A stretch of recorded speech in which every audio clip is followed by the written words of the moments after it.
ಕ್ರಿಸ್ತಿಯ ಜೀವಿತದಲ್ಲಿ ಪ್ರಿಯರೇ, ಪರಿಶುದ್ಧಾತ್ಮ ಭರಿತತೆಗಿಂತ ದೊಡ್ಡದಾದ ಬೇರೊಂದು ಅನುಭವ ಇಲ್ಲವೇ ಇಲ್ಲ. ಕ್ರಿಸ್ತಿಯ ಜೀವಿತದಲ್ಲಿ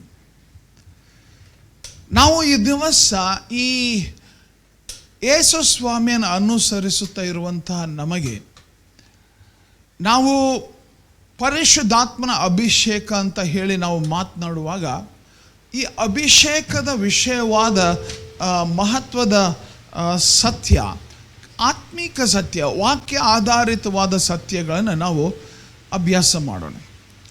ಇದು ನಮ್ಮ ಬಯಕೆ.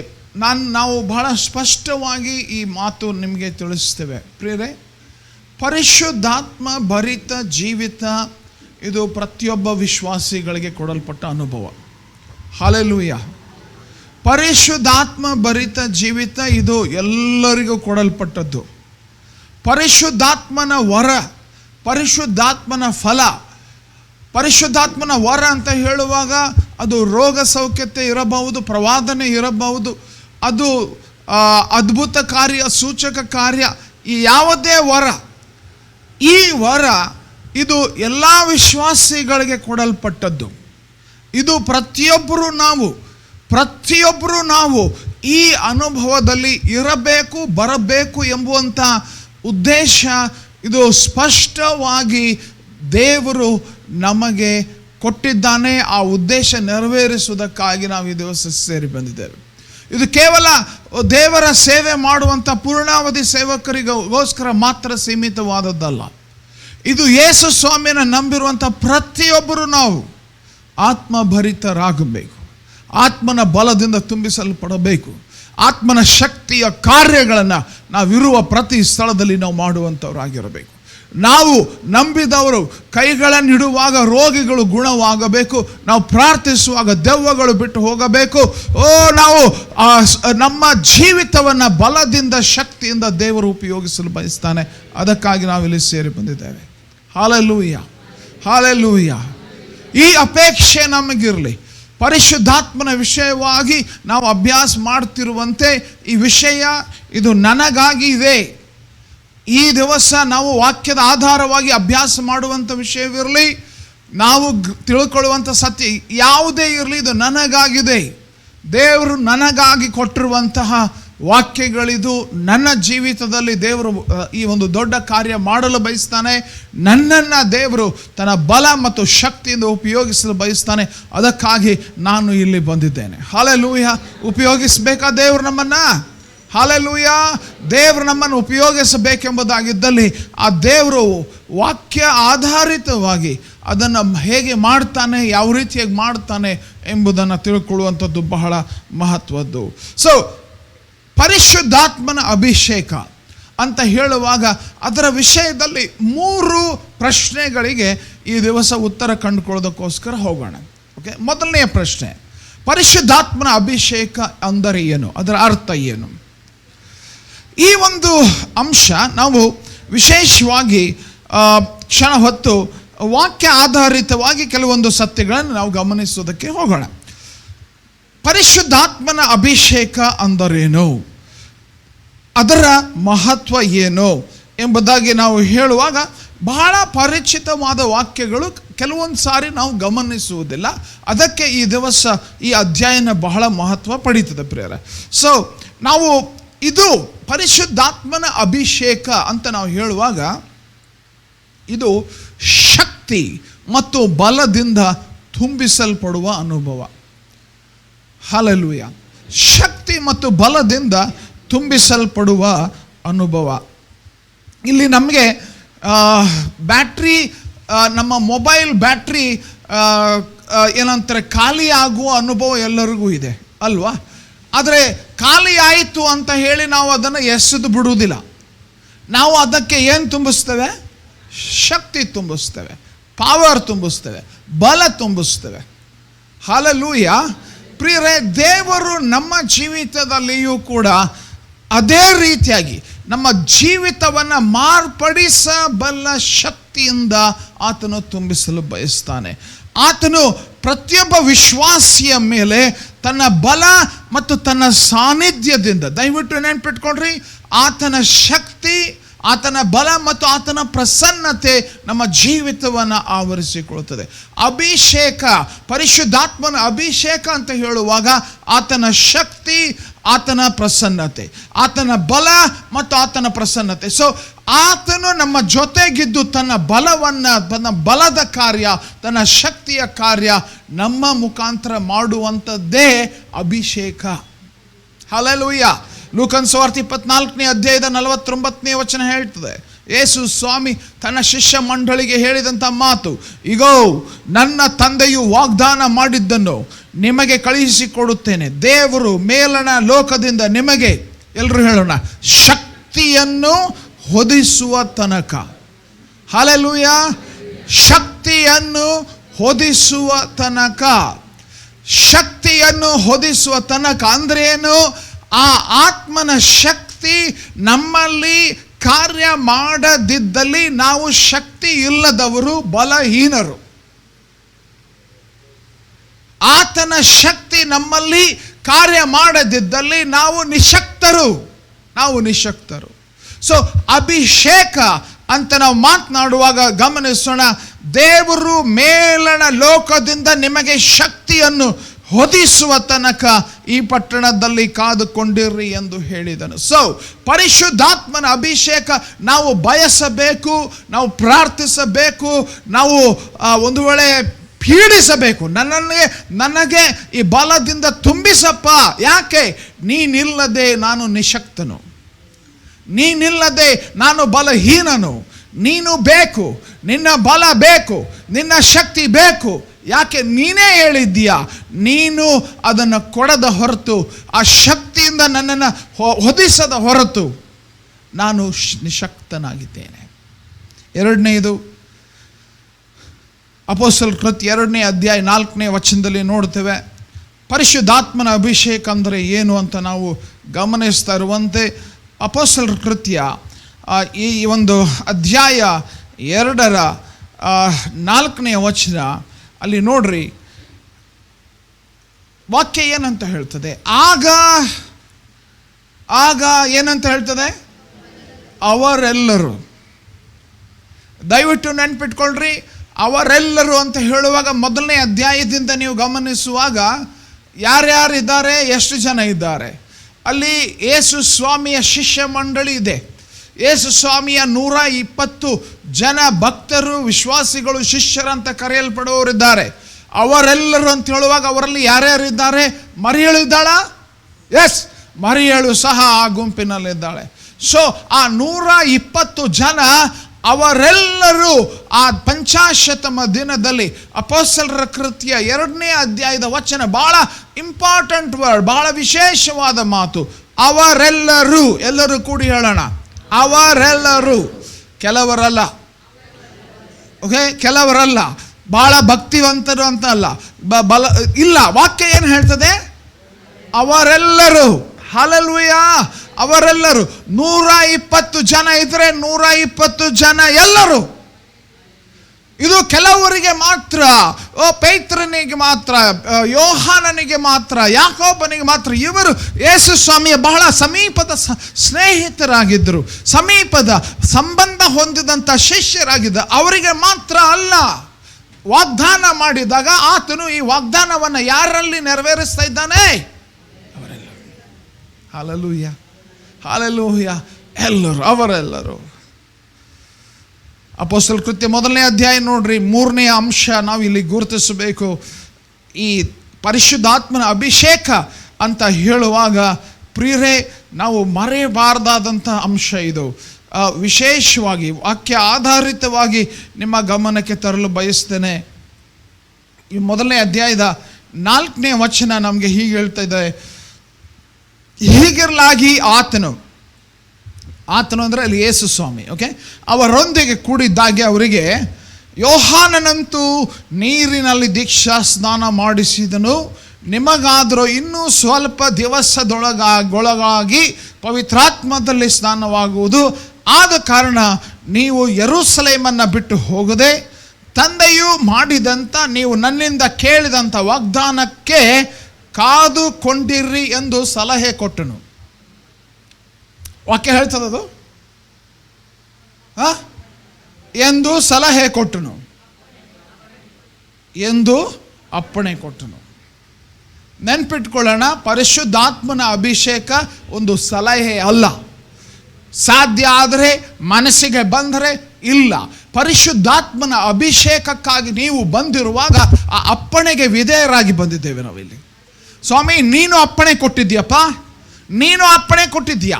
ನಿನ್ನ ಶಿಷ್ಯ ಮಂಡಳಿಗೆ ಕೊಟ್ಟಂತ ಆಜ್ಞೆ ಅದು. ನೀವು ಪರಿಶುದ್ಧಾತ್ಮ ಭರಿತರಾಗಬೇಕು, ಪವಿತ್ರಾತ್ಮದಲ್ಲಿ ಸ್ನಾನವಾಗಬೇಕು ಅನ್ನುವಂಥ ಈ ಅಪ್ಪಣೆ ಕೊಟ್ಟಿದ್ದೀಯಾ. ಈ ಅಪ್ಪಣೆಯನ್ನು ನಾವು ನೆರವೇರಿಸುವುದಕ್ಕಾಗಿ, ಅದಕ್ಕೆ ವಿಧೇಯರಾಗುವುದಕ್ಕಾಗಿ ಇಲ್ಲಿ ಸೇರಿ ಬಂದಿದ್ದೇವೆ. Hallelujah, hallelujah. ಸೊ ಅಭಿಷೇಕಕ್ಕಾಗಿ ಇಲ್ಲಿ ಕುಳಿತುಕೊಂಡಿರುವಾಗ, ಅಭಿಷೇಕವನ್ನು ಬಯಸುತ್ತಾ ನಾವಿಲ್ಲಿ ಕುಳಿತುಕೊಂಡಿರುವಾಗ ನೆನಪಿಟ್ಟುಕೊಳ್ಳಿ, ಶಕ್ತಿ ಮತ್ತು ಆತನ ಸಾನ್ನಿಧ್ಯದಿಂದ ಹೊದಿಸಲ್ಪಡಲು ನಾವು ಸೇರಿ ಬಂದಿದ್ದೇವೆ. ಎಲ್ಲ ವಿಶ್ವಾಸಿಗಳಿಗೋಸ್ಕರ ವಾಗ್ದಾನ ಮಾಡಲ್ಪಟ್ಟಂಥ ವಾಗ್ದಾನ ನೆರವೇರುವುದಕ್ಕಾಗಿ ನಾವು ಸೇರಿ ಬಂದಿದ್ದೇವೆ. ಅಷ್ಟು ಮಾತ್ರವಲ್ಲ, ಇದೊಂದು ಅಪ್ಪಣೆ, ಇದೊಂದು ಆಜ್ಞೆ. ಆ ಆಜ್ಞೆಗೆ ನಾವು ವಿಧೇಯರಾಗಲು ಬಂದಿದ್ದೇವೆ. ಹಲ್ಲೆಲೂಯಾ. ದೀಕ್ಷಾ ಸ್ನಾನ ಹೇಗೆ ಒಂದು ಆಜ್ಞೆಯೋ ಹಾಗೆ ಪರಿಶುದ್ಧಾತ್ಮನ ಅಭಿಷೇಕ ಹೊಂದುವಂಥದ್ದು ಕೂಡ ಇದು ಆಜ್ಞೆಯಾಗಿದೆ, ಇದು ಅಪ್ಪಣೆಯಾಗಿದೆ. ಈ ಅಪ್ಪಣೆಯನ್ನು ನಾವು ಪಾಲಿಸುವುದಕ್ಕೆ, ನೆರವೇರಿಸುವುದಕ್ಕೆ, ವಿಧೇಯರಾಗುವುದಕ್ಕಾಗಿ ಬಂದಿದ್ದೇವೆ. ನಿನಗೆ ಮನಸ್ಸಿಲ್ಲ ಅಂತ ಹೇಳಬಹುದು, ಆದರೆ ಯೇಸು ಸ್ವಾಮಿಯನ್ನು ನೀನು ಪ್ರೀತಿಸ್ತಾ ಇದ್ದರೆ, ಯೇಸು ಸ್ವಾಮಿಯ ಮಗನು ನೀನಾಗಿದ್ದರೆ, ಆತನ ಅಪ್ಪಣೆಗೆ ನೀನು ಹೇಳಬೇಕು, ಸ್ವಾಮಿ ನಿನ್ನ ಅಪ್ಪಣೆಯಂತೆ ಆಗಲಿ. ಹಲ್ಲೆಲೂಯಾ, ನಿನ್ನ ಅಪ್ಪಣೆಯಂತೆ ಆಗಲಿ, ಅದಕ್ಕಾಗಿ ನಾನು ಸಿದ್ಧವಿದ್ದೇನೆ. ಹಲ್ಲೆಲೂಯಾ.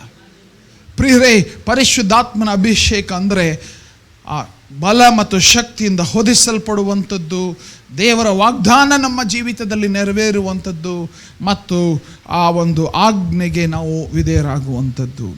ಇದರ ಮಹತ್ವ ಏನು? ಯಾಕೆ ನಾವು ವಿಶ್ವಾಸಿಗಳಾದವರು ಪರಿಶುದ್ಧಾತ್ಮ ಭರಿತರಾಗಬೇಕು? ಯಾಕೆ? ಬಹಳ ವಿಶೇಷವಾದಂಥ ಒಂದು ಅಂಶ. ಅಪೊಸ್ತಲರ ಕೃತ್ಯ 1ನೇ ಅಧ್ಯಾಯ 8ನೇ ವಚನ ನಮಗೆ ತಿಳಿಸ್ತದೆ. ಪ್ರಿಯರೇ, ಇದು ನಾವು ವಿಶೇಷವಾಗಿ ಮರೆಯಬಾರದಾದಂಥ ಸತ್ಯ.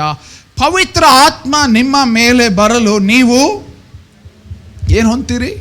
ಬಲ ಹೊಂತೀರಿ. ಪರಿಶುದ್ಧಾತ್ಮ ಭರಿತ ಜೀವಿತ ಅದು ಬಲದ ಜೀವಿತ. ಹಲ್ಲೆಲೂಯಾ. ಅದು ಬಲದ ಜೀವಿತ, ಬಲಹೀನತೆಯ ಜೀವಿತ ಅಲ್ಲ, ಅದು ಬಲದ ಜೀವಿತ. ನಾವು ಅಭಿಷೇಕ ಹೊಂದುವಾಗ ಆಗುವಂಥ ಇನ್ನೊಂದು ವಿಶೇಷವಾದ ಕಾರ್ಯ, ಅದೇ ವಚನದಲ್ಲಿ ಸಾಕ್ಷಿಯಾಗುತ್ತೇವೆ. ಹಲ್ಲೆಲೂಯಾ, ಸಾಕ್ಷಿಯಾಗುತ್ತೇವೆ. ಸೊ ಪವಿತ್ರಾತ್ಮ ಭರಿತ ಜೀವಿತ ಅದು ಬಲದ ಜೀವಿತ ಅಷ್ಟೇ ಅಲ್ಲ, ಅದು ಸಾಕ್ಷಿಯಾಗುವ ಜೀವಿತ. ಅನೇಕರು ನಾವು ಸಾಕ್ಷಿ ಆಗುವುದಕ್ಕಾಗ್ತಾ ಇಲ್ಲ, ನಾವು ಯೇಸು ಕ್ರಿಸ್ತನ ಕುರಿತು ಮತ್ತೊಬ್ಬರಿಗೆ ತಿಳಿಸುವುದಕ್ಕಾಗ್ತಾ ಇಲ್ಲ. ಒಂದು ವೇಳೆ ಅದು ನಾವು ಬಲದಿಂದ ತುಂಬಿಸಲ್ಪಟ್ಟಿಲ್ಲವೇನೋ. ನಾವು ಬಲದಿಂದ ತುಂಬಿಸಲ್ಪಡುವುದಾಗಿದ್ದಲ್ಲಿ ನಾವು ಅನೇಕ ಸಾರಿ ಅಭಿಷೇಕವನ್ನು ಕೇವಲ ಅನ್ಯ ಭಾಷೆಗೆ ಮಾತ್ರ ಸೀಮಿತಗೊಳಿಸ್ತೇವೆ. ದಯವಿಟ್ಟು, ಅನ್ಯ ಭಾಷೆ ಹೌದು, ಅಭಿಷೇಕದ ಗುರುತು ಹೌದು, ಆದರೆ ಅಭಿಷೇಕದ ಮಹತ್ವದ ಕಾರ್ಯ ಏನಂದರೆ, ನಾನು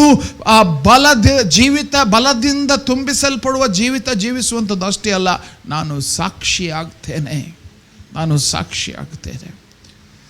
ಪ್ರಿಯರೇ, ನಾವು ಅಭಿಷೇಕದ ಮಹತ್ವ ಗುರುತಿಸ್ತಾ ಇರುವಂತೆ ಒಂದು ಬಲದ ಒಂದು ಶಕ್ತಿ ತುಂಬಿದ ಜೀವಿತದಿಂದ ನಾವು ಸೇವೆ ಮಾಡುವಂಥದ್ದು ಅಷ್ಟೇ ಅಲ್ಲ, ನಾವು ಬಲ ಮತ್ತು ಶಕ್ತಿ ತುಂಬಿದ ಜೀವಿತದಿಂದ ಸಾಕ್ಷಿಯಾಗುವಂಥದ್ದು ಅಷ್ಟೇ ಅಲ್ಲ.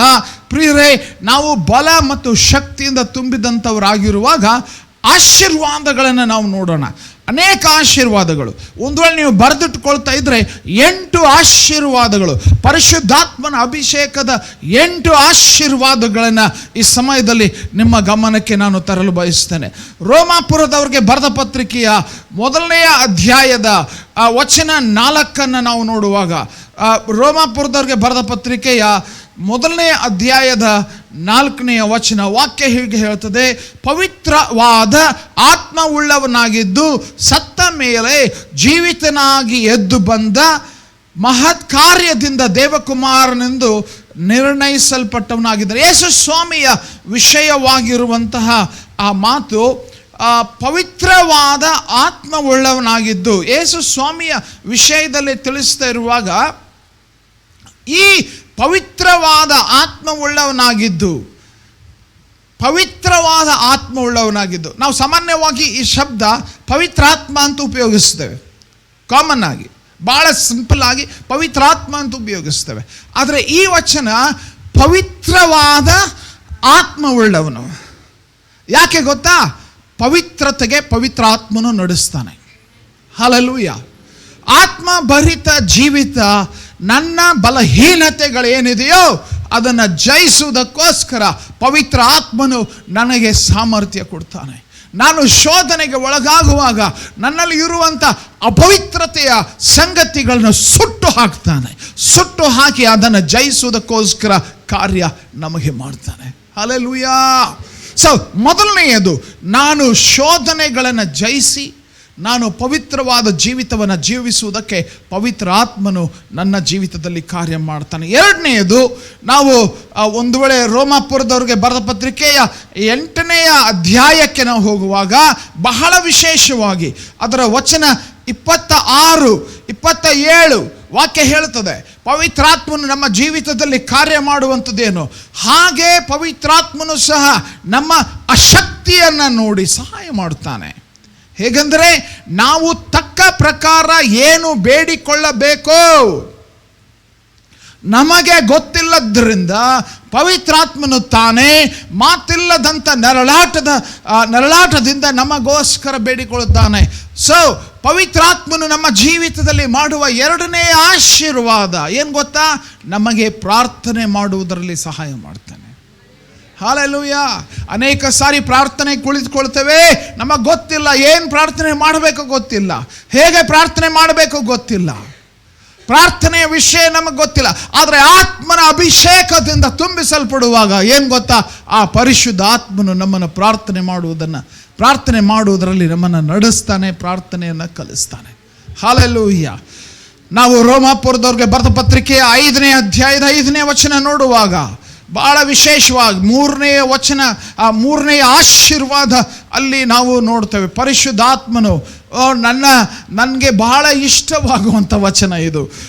ಈ ರೋಮ 5:5 ಪ್ರಿಯರೇ, ಈ ವಚನ ಹೇಳ್ತದೆ, ಈ ನಿರೀಕ್ಷೆಯು ನಮ್ಮ ಆಶೆಯನ್ನು ಭಂಗಪಡಿಸುವುದಿಲ್ಲ, ನಮಗೆ ಕೊಟ್ಟಿರುವ ಪವಿತ್ರಾತ್ಮನ ಮೂಲಕವಾಗಿ ದೇವರ ಪ್ರೀತಿ ರಸವು ನಮ್ಮ ಹೃದಯಗಳಲ್ಲಿ ಧಾರಾಳವಾಗಿ ಸುರಿದದೆಯಲ್ಲ.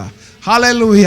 ಪ್ರಿಯರೇ, ನಮ್ಮ ಕೆಲಸದ ಸ್ಥಳದಲ್ಲಿ, ವಿದ್ಯಾಭ್ಯಾಸದ ಸ್ಥಳದಲ್ಲಿ ಅನೇಕ ಜನರನ್ನು ನಾವು ಪ್ರೀತಿಸುವುದಕ್ಕೆ ಸಾಧ್ಯವೇ ಇಲ್ಲ. ಅಂಥ ಜನರು ಈ ಲೋಕದಲ್ಲಿ ಇದ್ದಾರೆ, ಎಲ್ಲರಿಗೂ ಗೊತ್ತಿರುವಂಥ ವಿಷಯ. ಒಂದು ವೇಳೆ ಆ ಕೆಲಸದ ಸ್ಥಳದಲ್ಲಿ ಇಲ್ಲ ಅಂದರೆ ಮನೆಯಲ್ಲಿದ್ದಾರೆ, ಅಕ್ಕಪಕ್ಕದಲ್ಲಿದ್ದಾರೆ. ಆದರೆ ನಮಗೆ ಕೊಡಲ್ಪಟ್ಟ ಆಜ್ಞೆಯನ್ನು ನಿಮ್ಮ ವೈರಿಗಳನ್ನು ಪ್ರೀತಿಸಿರಿ, ನಿಮ್ಮ ನೆರೆಯವನನ್ನು ನಿನ್ನಂತೆ ಪ್ರೀತಿಸಿರಿ. ಆದರೆ ಈ ಪ್ರೀತಿಯನ್ನು ನಾನು ಹೇಗೆ ಮಾಡುವುದು, ಯಾವ ರೀತಿಯಾಗಿ ಮಾಡುವುದು? ಏನು ಗೊತ್ತಾ? ಪವಿತ್ರಾತ್ಮ ಬಲ ನಮ್ಮ ಜೀವಿತದಲ್ಲಿ ತುಂಬುವಾಗ ದ್ವೇಷದ ಸ್ಥಳ ಖಾಲಿ ಆಗ್ತದೆ. ಹಲ್ಲೆಲೂಯ. ದ್ವೇಷಕ್ಕೆ ಸ್ಥಳ ಇಲ್ಲದಾಗ್ತದೆ. ಯಾಕೆ? ರೋಮ 5:5 ಹೇಳ್ತದೆ ಏನಂತ? ನಮಗೆ ಕೊಟ್ಟಿರುವ ಪವಿತ್ರಾತ್ಮ ಮೂಲಕವಾಗಿ ಏನು ಸುರಿದದೆ ಅಂತೆ? ದೇವರ ಪ್ರೀತಿ ರಸವು ನಮ್ಮ ಹೃದಯಗಳಲ್ಲಿ ಧಾರಾಳವಾಗಿ ಸುರಿದದೆಯಲ್ಲ. ಪ್ರಿಯರೇ, ದ್ವೇಷ ಮಾಡುವ ಸಾಮರ್ಥ್ಯ ನಾವು ಕಳೆದುಕೊಳ್ತೇವೆ ಯಾವಾಗ ಪವಿತ್ರಾತ್ಮ ಬಲದಿಂದ ತುಂಬಿಸಲ್ಪಟ್ಟು ನಾವು ಜೀವಿಸುವಾಗ. ಕ್ಷಮಿಸುವುದಕ್ಕೆ ಸಾಧ್ಯವಾಗ್ತದೆ, ಅದರ ಬಲ ನಮಗೆ ಪವಿತ್ರಾತ್ಮನ ಮೂಲಕ ನಾವು ಹೊಂದುತ್ತೇವೆ. 4ನೇ ಆಶೀರ್ವಾದ, ಆತ್ಮನ ಬಲದಿಂದ ತುಂಬಿಸಲ್ಪಡುವಾಗ, ಆತ್ಮನ ಬಲದಿಂದ ನಾವು ತುಂಬಿಸಲ್ಪಡುವಂಥ ಜೀವಿತದಲ್ಲಿ ನಾವು ನೋಡ್ತೇವೆ. ಒಂದು ವೇಳೆ ಯೋಹಾನನ ಸುವಾರ್ತೆಯ 14ನೇ ಅಧ್ಯಾಯಕ್ಕೆ ನಾವು ಹೋಗುವಾಗ ವಚನ 26, ಯೋಹಾನನ ಸುವಾರ್ತೆ 14ನೇ ಅಧ್ಯಾಯದ 26ನೇ ವಚನ, 4ನೇ ಆಶೀರ್ವಾದ, ಅಭಿಷೇಕ ಹೊಂದುವುದರ, ಆತ್ಮನ ಬಲದಿಂದ ತುಂಬಿಸಲ್ಪಡುವುದರ ಆಶೀರ್ವಾದ. ವಚನ ಹೀಗೆ ಹೇಳ್ತದೆ, ಆದರೆ ಆ ಸಹಾಯಕನು ಅಂದರೆ ನನ್ನ ಹೆಸರಿನಲ್ಲಿ ತಂದೆಯು ಕಳುಹಿಸಿಕೊಡುವ ಪವಿತ್ರಾತ್ಮನೇ ನಿಮಗೆ ಎಲ್ಲವನ್ನ ಉಪದೇಶಿಸಿ ನಾನು ನಿಮಗೆ ಹೇಳಿದ್ದನ್ನೆಲ್ಲ ನಿಮ್ಮ ನೆನಪಿಗೆ ತರುವುದು. ವಾಕ್ಯ ಓದ್ತೇವೆ ಅನೇಕ ಸಾರಿ, ಕತೆ ಪುಸ್ತಕದಂತೆ ಅಲ್ಲ. ನೀವು ಕೇಳಬಹುದು, ಪವಿತ್ರಾತ್ಮನೇ ನಮಗೆ ಈ ವಾಕ್ಯದಿಂದ ನನಗೆ ಉಪದೇಶಿಸು. ನಿನ್ನ ವಾಕ್ಯ, ನಿನ್ನ ಮಾತು ಇದು ನಿನ್ನದು, ದೈವ ಪ್ರೇರಿತವಾದ ದೇವರ ವಾಕ್ಯ ಅಂತ ಬೈಬಲ್ ಹೇಳ್ತಿರುವಾಗ ನೀನು ಪ್ರೇರೇಪಿಸಿದ ನಿಮಿತ್ತ ಬರೆಯಲ್ಪಟ್ಟ ಈ ವಾಕ್ಯ ನನಗೆ ಅರ್ಥ ಆಗ್ತಾ ಇಲ್ಲ. ಓದ್ತಾ ಇದ್ದೇನೆ ಆದರೆ ಅರ್ಥ ಆಗ್ತಾ ಇಲ್ಲ. ಓದ್ತಾ ಇದ್ದೇನೆ ಅರ್ಥ ಆಗ್ತಾ ಇಲ್ಲ. ಕೆಲವೊಂದು ಸಾರಿ ಬಾಯ್ಪಾಠ ಮಾಡ್ತೇನೆ ಅರ್ಥ ಆಗ್ತಾ ಇಲ್ಲ. ಆದರೆ ಉಪದೇಶಿಸಪ್ಪ, ನನಗೆ ಉಪದೇಶಿಸು, ನನಗೆ ಇದು ಅರ್ಥವಾಗುವಂತೆ ಸಹಾಯ ಮಾಡು ಸ್ವಾಮಿ, ನನಗೆ ಅರ್ಥವಾಗುವಂತೆ ಸಹಾಯ ಮಾಡು ಸ್ವಾಮಿ. ಏನು ಗೊತ್ತಾ, ಉಪದೇಶಿಸುವವನಾಗಿ ಆತನು ನಮ್ಮಲ್ಲಿ ಕಾರ್ಯ ಮಾಡಿ ಅರ್ಥವಾಗುವುದಕ್ಕೆ ಆತನು ಸಹಾಯ ಮಾಡ್ತಾನೆ. ಹಲ್ಲೆಲೂಯಾ. ಪವಿತ್ರಾತ್ಮನ ಕಾರ್ಯ, ಪವಿತ್ರಾತ್ಮನ ಕಾರ್ಯ. ಪವಿತ್ರಾತ್ಮನು ನಮಗೆ ಪ್ರಿಯರೇ ಶೋಧನೆ ಮತ್ತು ಪವಿತ್ರ ಜೀವಿತ ಜೀವಿಸುವುದಕ್ಕಷ್ಟೇ ಅಲ್ಲ, ಪ್ರಾರ್ಥನೆಯ ಜೀವಿತಕ್ಕೆ ಅಷ್ಟೇ ಅಲ್ಲ, ಪ್ರೀತಿಸುವುದಕ್ಕಾಗಿ ಅಷ್ಟೇ ಅಲ್ಲ, ದೇವರ ವಾಕ್ಯವನ್ನು ಅರ್ಥಗರ್ಭಿತವಾಗಿ ಅದನ್ನು ಗ್ರಹಿಸುವುದಕ್ಕೆ ಸಹಾಯ ಮಾಡುವಂಥದ್ದಷ್ಟೇ ಅಲ್ಲ. ಅಪೊಸ್ತಲರ ಕೃತ್ಯ 4ನೇ ಅಧ್ಯಾಯಕ್ಕೆ ನಾವು ಹೋಗುವಾಗ ಅದರ ವಿಶೇಷವಾಗಿ 8ನೇ ವಚನ, ಅಪೊಸ್ತಲರ ಕೃತ್ಯ 4ನೇ ಅಧ್ಯಾಯ ವಚನ 8, ಹಿಂಸೆಗೆ ವಿರೋಧಕ್ಕೆ ಅನೇಕ ರೀತಿಯಾದಂಥ ಬೆದರಿಕೆಗಳನ್ನು ಎದುರಿಸುತ್ತಿರುವಂಥ ಅಪೊಸ್ತಲನಾದ ಪೇತ್ರನು, 8ನೇ ವಚನ ಏನಂತ ಹೇಳ್ತದೆ? ಪೇತ್ರನು, ನೆಕ್ಸ್ಟ್ ಶಬ್ದ ಏನು?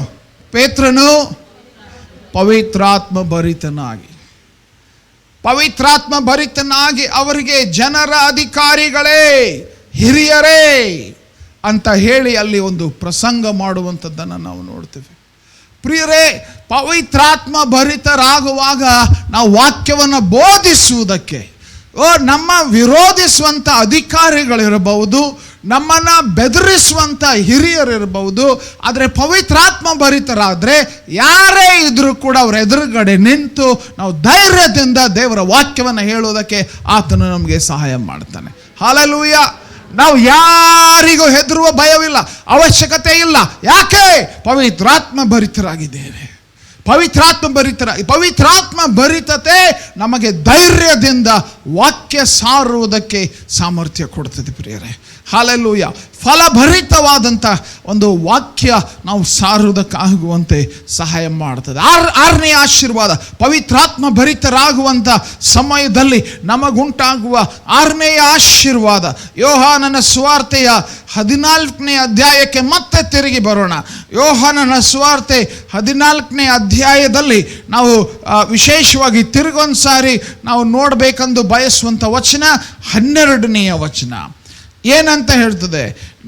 ನಿಮಗೆ ನಿಜ ನಿಜವಾಗಿ ಹೇಳುತ್ತೇನೆ, ನನ್ನನ್ನು ನಂಬುವವನು ನಾನು ನಡೆಸುವ ಕ್ರಿಯೆಗಳನ್ನು ತಾನು ನಡೆಸುವನು ಮತ್ತು ಅವುಗಳಿಗಿಂತ ಮಹತ್ತಾದ ಕ್ರಿಯೆಗಳನ್ನು ನಡೆಸುವನು. ಯಾಕೆಂದರೆ ನಾನು ತಂದೆಯ ಬಳಿಗೆ ಹೋಗುತ್ತೇನೆ, ಇದಲ್ಲದೆ ನೀವು ನನ್ನ ಹೆಸರಿನಲ್ಲಿ ಏನು ಬೇಡಿಕೊಳ್ಳುವಿರೋ ಅದನ್ನು ನೆರವೇರಿಸುವೆನು. ಹೀಗೆ ಮಗನ ಮೂಲಕವಾಗಿ ತಂದೆಗೆ ಮಹಿಮೆ ಉಂಟಾಗುವುದು. ಇನ್ಫ್ಯಾಕ್ಟ್ ನೀವು ಈ 14ನೇ ಅಧ್ಯಾಯ ಓದ್ತಾ ಹೋಗುವಾಗ ಪವಿತ್ರಾತ್ಮನ ನಿಮಿತ್ತವಾಗಿ ನಮಗೆ ದೊರಕುವಂಥ ಈ ವಿಶೇಷವಾದ ಆಶೀರ್ವಾದ ಏನು ಗೊತ್ತಾ? ಯೇಸು ಸ್ವಾಮಿ ಇಲ್ಲಿ ಹೇಳಿರುವಂತೆ, ಈ 12ನೇ ವಚನದಲ್ಲಿ ಹೇಳಿರುವಂತೆ, ನನ್ನನ್ನು ನಂಬುವವನು ನಾನು ನಡೆಸುವ ಕ್ರಿಯೆಗಳನ್ನು ತಾನು ನಡೆಸುವ. ಹಲ್ಲೆಲೂಯಾ. ಎಷ್ಟು ಜನ ನಾವು ಬಯಸ್ತೇವೆ, ನಾವು ಪ್ರಾರ್ಥಿಸುವಾಗ ರೋಗಗಳು ಗುಣವಾಗಬೇಕು. ಹಲ್ಲೆಲೂಯಾ. ನಾವು ಪ್ರಾರ್ಥಿಸುವಾಗ ದೆವ್ವಗಳು ಬಿಟ್ಟು ಹೋಗಬೇಕು. ಹಲ್ಲೆಲೂಯಾ. ನಾವು ಬೈಬಲ್ ತೆಗೆದುಕೊಂಡು ಓದಲಾರಂಭಿಸುವಾಗ ಅದರ ಮುಖಾಂತರ ಅದರ ಗೂಢಾರ್ಥಗಳು ಅರ್ಥವಾಗಿ ನಾವು ವಾಕ್ಯ ಬೋಧಿಸುವುದಕ್ಕೆ ದೇವರು ನಮ್ಮನ್ನು ಉಪಯೋಗಿಸಬೇಕಾ? ಪ್ರಿಯರೇ, ಪರಿಶುದ್ಧಾತ್ಮನ ಅಭಿಷೇಕ ನಮಗೆ ಬೇಕೇ ಬೇಕು. ಹಲ್ಲೆಲೂಯಾ. ಪರಿಶುದ್ಧಾತ್ಮನ ಅಭಿಷೇಕ ನಮಗೆ ಬೇಕೇ ಬೇಕು. ಅದರ ಜೊತೆಗೆ ನಾವು 7ನೇ ಆಶೀರ್ವಾದವನ್ನು ಗ್ರಹಿಸೋಣ. ರೋಮಾಪುರದವ್ರಿಗೆ ಬರೆದ ಪತ್ರಿಕೆ ವಿಶೇಷವಾಗಿ 8ನೇ ಅಧ್ಯಾಯ ಅದರಲ್ಲಿ ವಿಶೇಷವಾಗಿ ನಾವು ಗಮನಿಸ್ತೇವೆ. ಇನ್ನೊಂದು ಅದ್ಭುತವಾದ ಆ ಒಂದು ಆಶೀರ್ವಾದ ನಮಗೆ ದೊರಕುವಂಥದ್ದು, ಆತ್ಮಭರಿತತೆಯ ಇನ್ನೊಂದು ವಿಶೇಷವಾದ ಆಶೀರ್ವಾದ. ಪ್ರಿಯರೇ, ಆತ್ಮಭರಿತರಾಗುವಾಗ ನಮಗೆ ದೊರಕುವಂಥ ವಿಶೇಷ ಆಶೀರ್ವಾದ 16ನೇ ವಚನ ಅದೇನು ಹೇಳ್ತದೆ? ನಾವು ದೇವರ ಮಕ್ಕಳಾಗಿದ್ದೇವೆಂಬುದಕ್ಕೆ ಪವಿತ್ರಾತ್ಮನೇ ನಮ್ಮ ಆತ್ಮದೊಂದಿಗೆ ಸಾಕ್ಷಿ ಹೇಳುತ್ತಾನೆ.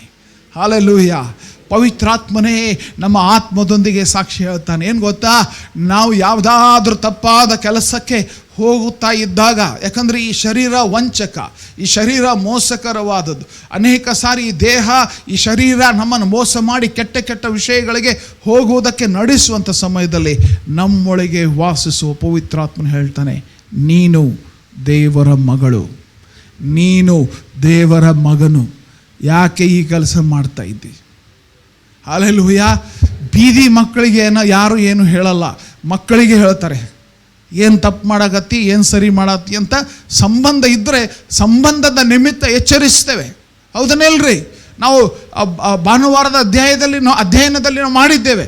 ಯಾರೇ ಬುದ್ಧಿ ಹೇಳಬೇಕಾದ್ರೆ ಸಂಬಂಧ ಇರುವಂಥವ್ರಿಗೆ ನಾವು ಬುದ್ಧಿ ಹೇಳ್ತೇವೆ, ಸಂಬಂಧ ಇಲ್ಲದವ್ರಿಗೆ ಬುದ್ಧಿ ಹೇಳೋದಿಲ್ಲ.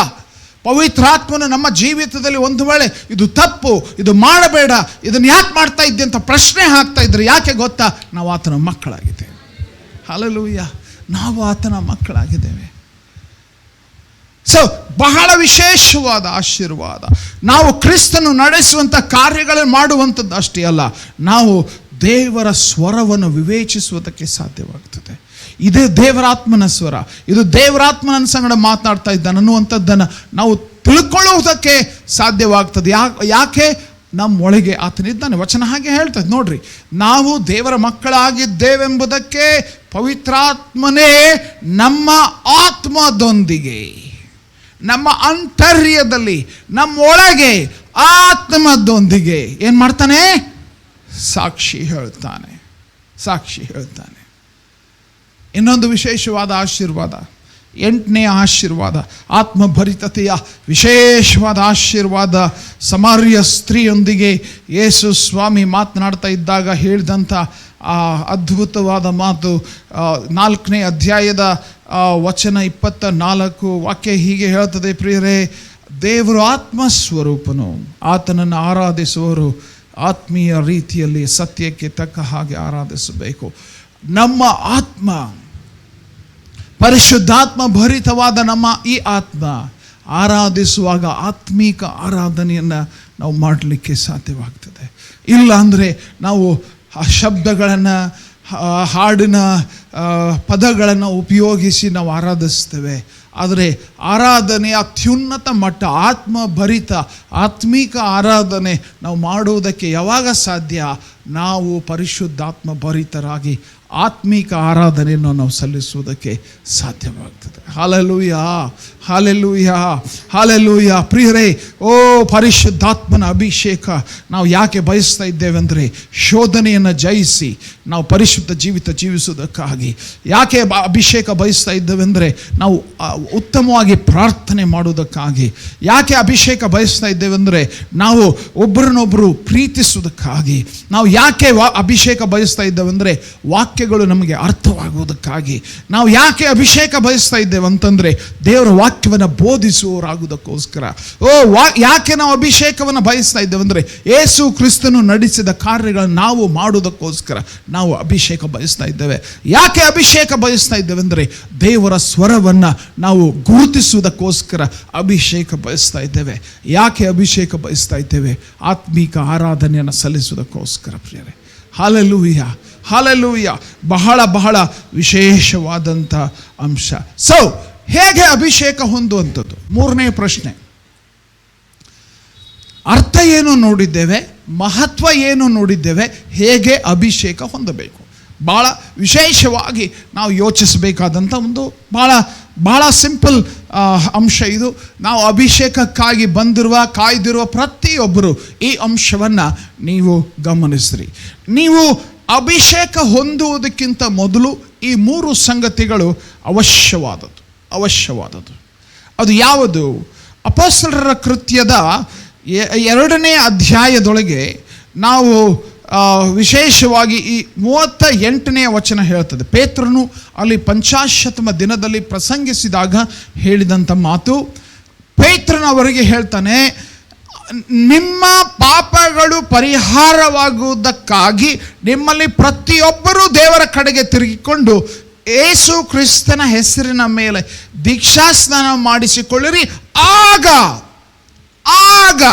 ನೀವು ಪವಿತ್ರಾತ್ಮ ದಾನವನ್ನು ಹೊಂದುವಿರಿ. ನಿಮ್ಮಲ್ಲಿ ಪ್ರತಿಯೊಬ್ಬನು ದೇವರ ಕಡೆಗೆ ತಿರುಗಿಕೊಂಡು, ಯಾಕೆ? ನಿಮ್ಮ ಪಾಪಗಳು ಪರಿಹಾರವಾಗುವುದಕ್ಕಾಗಿ.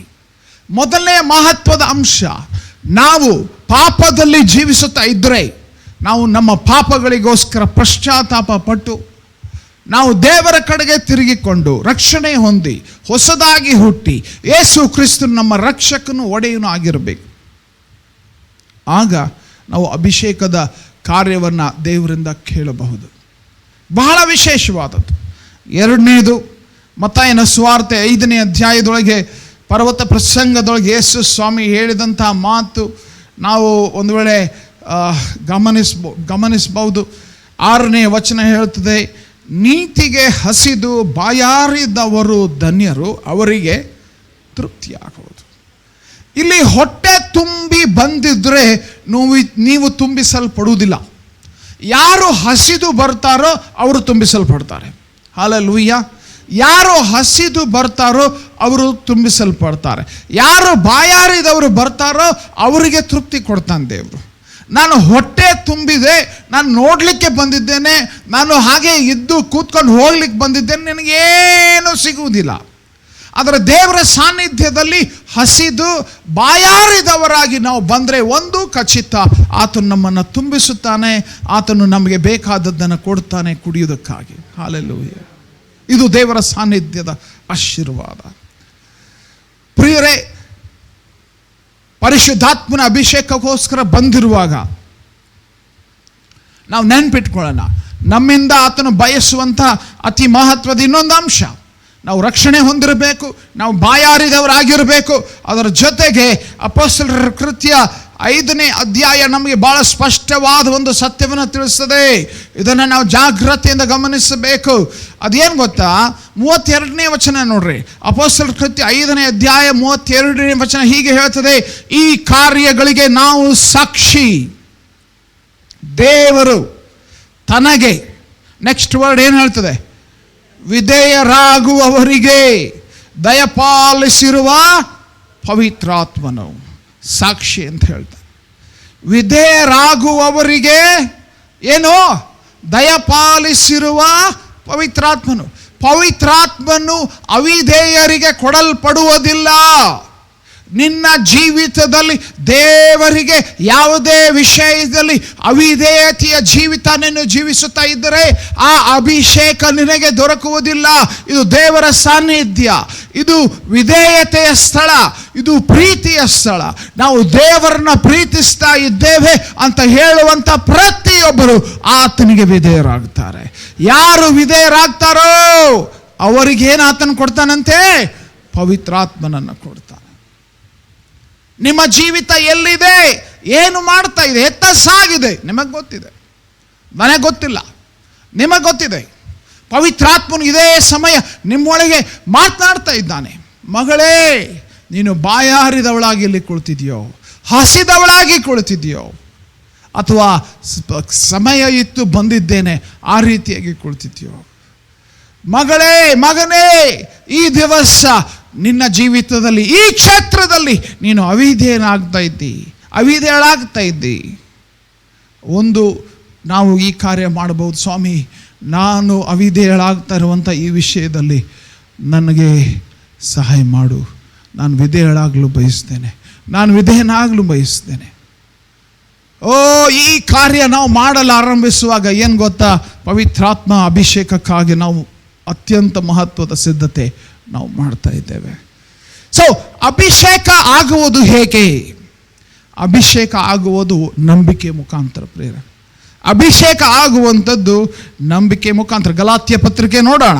ಗಲಾತ್ಯ ಪತ್ರಿಕೆಯ 3ನೇ ಅಧ್ಯಾಯ ವಚನ 2. ಗಲಾತ್ಯದವರು ಭಾಳ ವಿಚಿತ್ರವಾದಂಥ ಸಂಗತಿಗಳನ್ನು ಅನುಸರಿಸುತ್ತಾ ಹೋಗಲಾರಂಭಿಸಿದಾಗ ಪೌಲನು ಗಲಾತ್ಯದವರಿಗೆ ಬೈದು ಗದರಿಸಿ ಬರೆದಂಥ ಪತ್ರ ಇದು. ಒಂದು ಸಂಗತಿಯನ್ನು ಮಾತ್ರ ನಿಮ್ಮಿಂದ ತಿಳ್ಕೊಳ್ಳಬೇಕೆಂದಿದ್ದೇನೆ, ನೀವು ದೇವರಾತ್ಮನನ್ನು ಹೊಂದಿದ್ದು ನೇಮ ನಿಷ್ಠೆಗಳನ್ನು ಅನುಸರಿಸಿದ್ದರಿಂದಲೋ ಕೇಳಿ ನಂಬಿದ್ದರಿಂದಲೋ. ಅರ್ಥ ಏನು? ಕೇಳಿ ನಂಬಿದ್ದರಿಂದ ನೀವು ಅಭಿಷೇಕ ಹೊಂದಿದ್ರಿ. ನಂಬದೆ ನಾನು ಹೊಂದುತ್ತೇನೆ ಅನ್ನುವಂಥ ನಂಬಿಕೆ ನನ್ನಲ್ಲಿ ಇಲ್ಲ, ನಾನು ಅಭಿಷೇಕ ಹೊಂದುವುದಿಲ್ಲ. ನನಗೆ ನಂಬಿಕೆ ಬೇಕೇ ಬೇಕು. ಇನ್ಫ್ಯಾಕ್ಟ್ ಅದೇ ಅಧ್ಯಾಯದ 5ನೇ ವಚನ ನೋಡ್ರಿ. ದೇವರು ತನ್ನ ಆತ್ಮನನ್ನು ನಿಮಗೆ ಹೇರಳವಾಗಿ ಕೊಟ್ಟು ನಿಮ್ಮಲ್ಲಿ ಮಹತ್ಕಾರ್ಯಗಳನ್ನು ನಡೆಸುತ್ತಾ ಬಂದದ್ದು ಯಾತದ್ರಿಂದ ಆಯಿತು? ನೀವು ನೇಮ ನಿಷ್ಠೆಗಳನ್ನು ಅನುಸರಿಸಿದ್ದರಿಂದಲೋ ಕೇಳಿ ನಂಬಿದ್ದರಿಂದಲೇ. ಮಹತ್ಕಾರ್ಯಗಳು, ಅದ್ಭುತ ಕಾರ್ಯಗಳು, ಸೂಚಕ ಕಾರ್ಯಗಳು ನಮ್ಮ ಜೀವಿತದಲ್ಲಿ ದೇವರು ಮಾಡಲು ಬಯಸ್ತಾನೆ. ಆದರೆ ನಾವು ನಂಬಬೇಕು. ಈ ದಿವಸ ನನ್ನನ್ನು ದೇವರು ಅಭಿಷೇಕಿಸುತ್ತಾನೆ. ಈ ದಿವಸ ದೇವರು ತನ್ನ ಬಲದಿಂದ ನನ್ನನ್ನು ಹೊದಿಸುತ್ತಾನೆ. ಈ ದಿವಸ ನನ್ನಲ್ಲಿ ನಂಬಿಕೆ ಬೇಕೇ ಬೇಕು. ನಂಬಿದ್ದರಿಂದ 14ನೇ ವಚನ ಕೂಡ ನೋಡ್ರಿ. ಅದೇ ಅಧ್ಯಾಯ 14ನೇ ವಚನ ಕೂಡ ವಾಕ್ಯ ಹೀಗೆ ಹೇಳ್ತದೆ, ಕ್ರಿಸ್ತನು ನಮ್ಮ ನಿಮಿತ್ತ ಶಾಪವಾಗಿ ಧರ್ಮಶಾಸ್ತ್ರದಲ್ಲಿ ಹೇಳಿರುವ ಶಾಪದೊಳಗಿಂದ ನಮ್ಮನ್ನು ಬಿಡಿಸುವುದಕ್ಕೆ ಮರಕ್ಕೆ ತೂಗು ಹಾಕಲ್ಪಟ್ಟ ಪ್ರತಿಯೊಬ್ಬರು ಶಾಪಗ್ರಸ್ತನೆಂದು ಶಾಸ್ತ್ರದಲ್ಲಿ ಬರೆದದೆಲ್ಲ ಈ ವಚನಗಳನ್ನು, ಇನ್ಫ್ಯಾಕ್ಟ್ ಮೇಲಿನ ವಚನ, ಅಬ್ರಹಾಮನಿಗೆ ಉಂಟಾದ ಆಶೀರ್ವಾದವು ಕ್ರಿಸ್ತ ಯೇಸುವಿನಲ್ಲಿ ಅನ್ಯ ಜನರಿಗೆ ಉಂಟಾಗುವಂತೆಯೂ ದೇವರು ವಾಗ್ದಾನ ಮಾಡಿದ ಆತ್ಮನು ನಮಗೆ ದೇವರು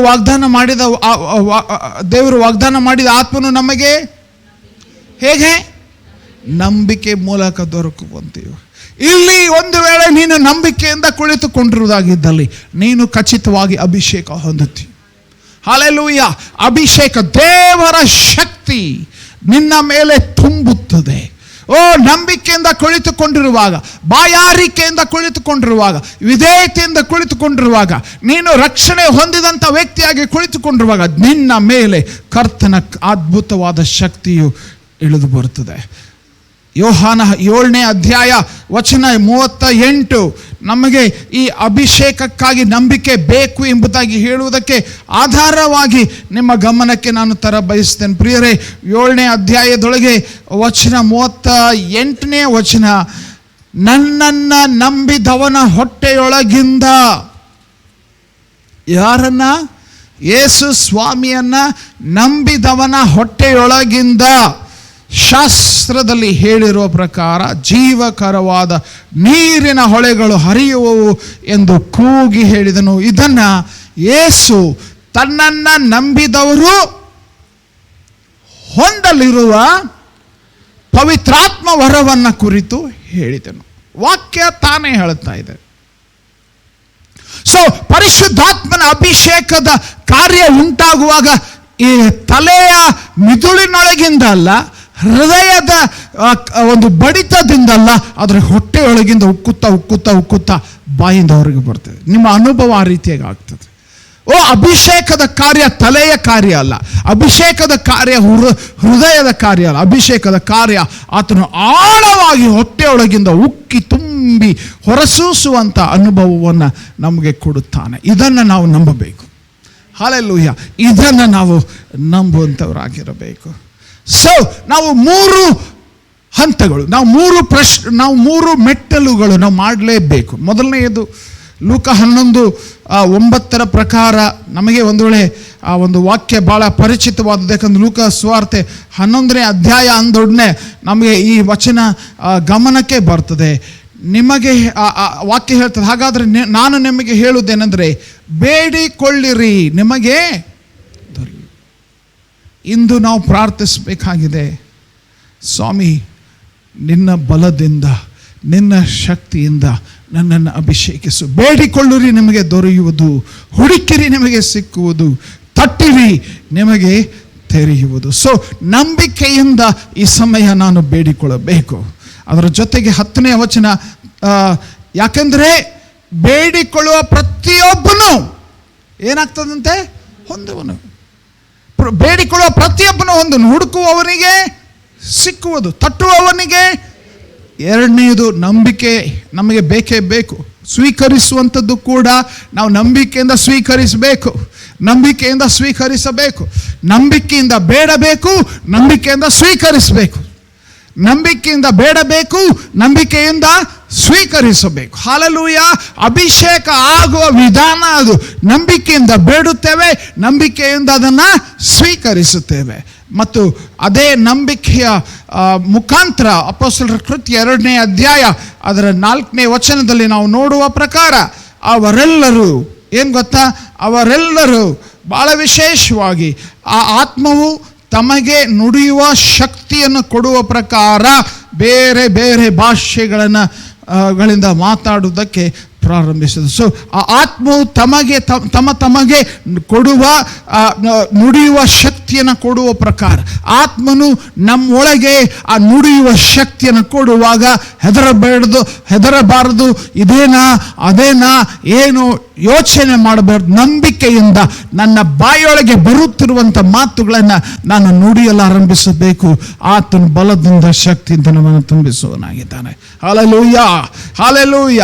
ಈ ಸಮಯ ನಾವು ಅಭಿಷೇಕಕ್ಕಾಗಿ ಪ್ರಾರ್ಥನೆ ಮಾಡಲು ಆರಂಭಿಸೋಣವು. ಹಲ್ಲೆಲೂಯ. ಬಹಳ ಮಹತ್ವದ ಹಂತ. ನಂಬಿಕೆಯಿಂದ ಕೇಳಬೇಕು, ನಂಬಿಕೆಯಿಂದ ಹೊಂದಬೇಕು, ನಂಬಿಕೆಯಿಂದ ಮಾತನಾಡಬೇಕು. ಬಹಳ ಸ್ಪಷ್ಟ, ಸಿಂಪಲ್ ಸ್ಟೆಪ್ಸ್. ನಂಬಿಕೆಯಿಂದ ಬೇಡಬೇಕು, ನಂಬಿಕೆಯಿಂದ ಹೊಂದಬೇಕು, ನಂಬಿಕೆಯಿಂದ ಮಾತಾಡಬೇಕು. ಈ ಸಮಯ ಅಭಿಷೇಕದ ಸಮಯ. ಅಭಿಷೇಕ ಅಂದರೆ ಏನು? ಅಭಿಷೇಕದ ಮಹತ್ವವೇನು? ಅಭಿಷೇಕವನ್ನು ಹೇಗೆ ಹೊಂದಬೇಕು? ಇದನ್ನು ಬಹಳ ಸರಳವಾಗಿ ನಾವು ಸ್ಪಷ್ಟವಾಗಿ ವಾಕ್ಯ ಆಧಾರಿತವಾಗಿ ಈ ಸಮಯ ನಾವು ಕೇಳಿದ್ದೇವೆ.